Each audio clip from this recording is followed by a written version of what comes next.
trying to get them in balance with their swing, they won't be able to do it well because their back half is so bad. And so you'll use, maybe just let it be. Just let it be. Let it just tell them, this is what the expectation is. This is where we're going. It's okay. Keep trying. And then we'll get their back half to help them create that balance. Okay? Any questions about kind of the path? It's complicated. There's different aspects to it, but for the most part, in general, we're going to work down through. Nothing? Are there any simple drills that you would recommend that help them feel these things versus trying to explain them to them? It's really only keep attention. Yeah, good. So yeah, we're going to finish up with this kind of the drill format, how to set those things up. Okay? So,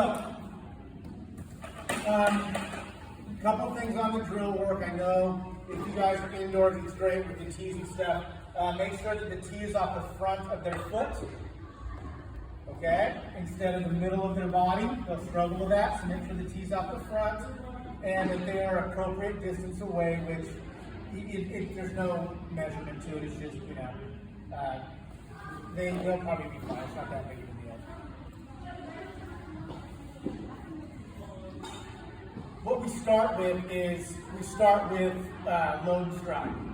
So we'll literally start load, stride, and freeze.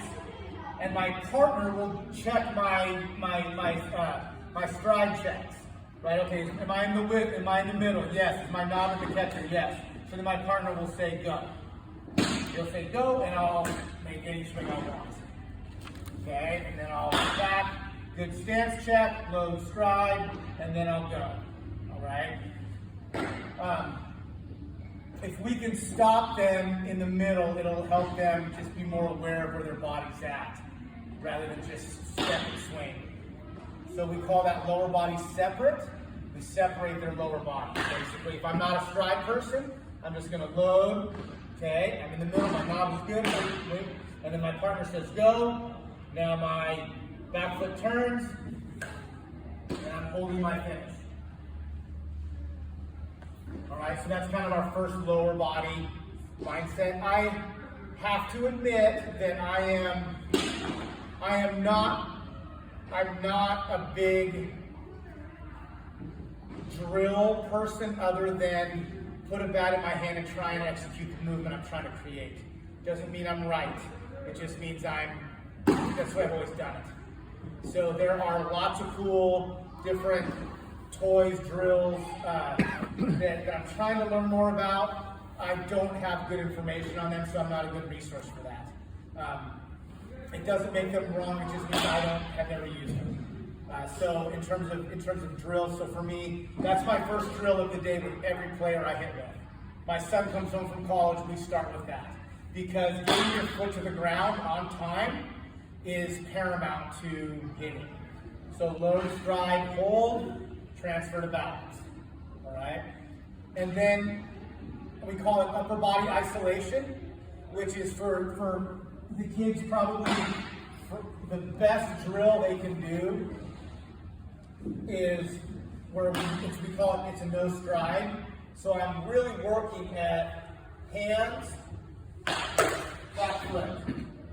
So I'm isolating my upper body, no stride, and then this will also help the kids realize by not striding helps them. So I was basically front side shut, back foot turn. It's a simple hand-driven movement rather than a body-driven movement.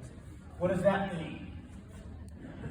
It is a hand-driven movement rather than a body-driven movement. Okay, so if my body's turning, my head's pulling off all kinds of stuff. I'm driving my hands down. So a lot of times for kids that have a hard time with balance, I'll have their hands go first, and I'll let their back foot turn at the end. So then I can really try and stay out of that big movement. Right? So I call that upper body isolated. So I'm isolating, and I'll even do it with high school kids if their really swing gets big. Big swing means shoulders rather than hands. So if I am hands, I'll even literally hands that foot turns at the end. Just so that they can really see the accuracy of that calf rather than shoulders.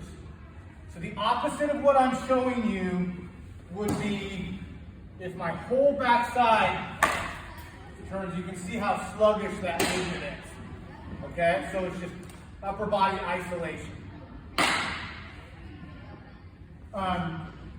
We then get into bottom hand, top hand, plate coverage, all that stuff, but that's a different day.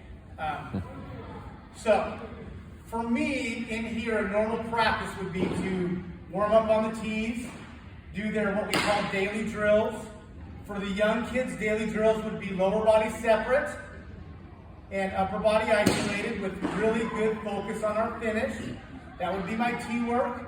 So I would take 8 swings, my partner would feed it, then I would trade with him. So 2 kids per tee, right? This is if you're indoors.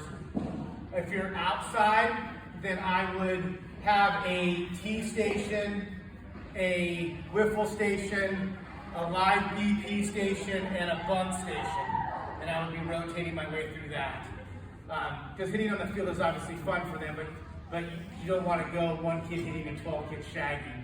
You know, so make sure you kind of have, so pretty standard and on-field BP, shag group of 4 kids, 4 kids that are doing a wiffle group, and 4 kids that are the live hitters. That's pretty simple. If you want to go 3 groups of 4, and you're at Bastyr and the cages aren't underwater, you would have a cage group as well. You know, so you can just try to do your best to spread them out. Just another rule of thumb, for the kids that are shagging, put them in the outfield, because you don't want to have to worry about them wearing the ball and stopping. Just get them out. Just, hey guys, you got to shout, stay outfield only. So, if I'm indoors, then I would get into my front toss. And front toss is exactly from me to you, right? And I would basically just step into it and throw a front toss.